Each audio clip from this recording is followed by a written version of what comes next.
Hi dear friends, this is your Kiran. Welcome back to Kiran Rao Big Boss channel. Big Boss season 8 and week 12.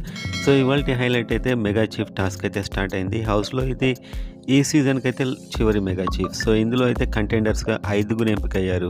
1 Prithvi, 2 Rohini, 3 tasty Teja, 1 Yashmi and Vishnupriya. ఈ 5గురు mega chief కంటెండర్స్గా ఇప్పటివరకు అయితే update ఇది. And ఈ వారం మీ vote ఎవరికనేది comment చేయండి. ఓటింగ్లో అయితే చాలా ఇంట్రెస్టింగ్ ట్విస్టులు ఉండబోతున్నాయి. సరే, ఎలిమినేషన్ కూడా చాలా కిక్ రాబోతుంది. సో ఎలా ఉంది అసలు ఓటింగ్ అనేది చూద్దాం. నెంబర్ 1లో అయితే నబిల్ నాడు 31%. అండ్ నబిల్కి వీళ్ళందరూ నామినేషన్లో ఉండడం, వీళ్ళ ఓటింగ్ డివైడ్ కావడంతో నబిల్కి ఓటింగ్ అయితే ఎగెనిస్ట్ ఎవరు లేకపోవడంతో మంచి ఓటింగ్ వచ్చింది. నిఖిల్ కూడా అదే పర్సంటేజ్. యాక్చువల్గా ఇద్దరు 1 and 2 అనుకోవచ్చు. సో ఎవరైనా 1 ఎవరైనా 2 కావచ్చు.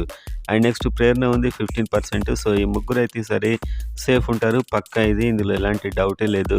ఆ తర్వాత యష్మి ఉంది అండ్ ఆ తర్వాత పృథ్వీ ఉన్నాడు. వీళ్ళిద్దరు మెగా చీఫ్ కంటెండర్స్గా కూడా ఉన్నారు. సో ఈ వీక్ సేవ్ అయినట్లయితే ఒకవేళ మెగా చీఫ్ అయితే పృథ్వీ డైరెక్ట్ ఫైనల్ దాకా వెళ్ళిపోతాడు. అండ్ టికెట్ టు ఫినాలే కూడా స్టార్ట్ అవుతుంది మెగా చీఫ్ వెంటనే కంప్లీట్ చేశాక.